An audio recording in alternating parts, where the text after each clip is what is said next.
Matang aduda Sophina thongnau mapanda leptuna leiramba nupa adu makhoi driver Peter ni haituna haireklami. Peter makhoi ani bu school da thindok thinjin tawbirami.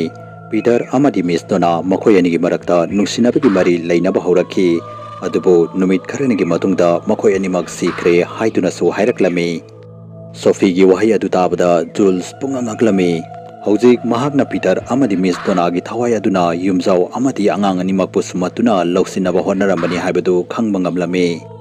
Jules na angang ani adubu chetna konsilami amadi Mrs. Mendy da wafam asi letter ama iduna William da thananaba haiduna hairami. Maramdi William su angang ani asi achoba da samada tagadori haibasi khanghanbana fai haiduna hairami.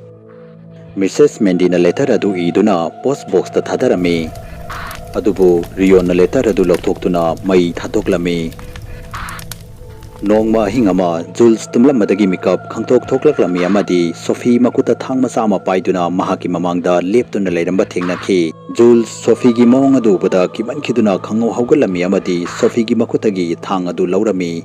Matang aduda Jules na Sophie gi hek maningda Donna gi thawai adu leptuna leiramba thengnakhi. Jules na khudakta numit adugi ahing aduda Sophie bu Mrs. Mendy ga loinana city da William gi manakta tharami.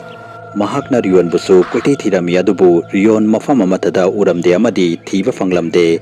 Mathangi nimit Jules basement na kumthaduna karigumba pot ama koiti thirami.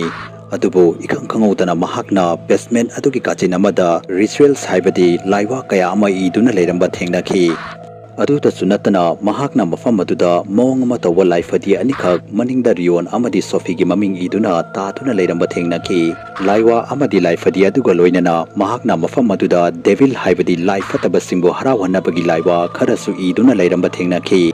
Laiwa sing adugi hek makhada Peter amadi Donna gi mamingsu iduna leirami.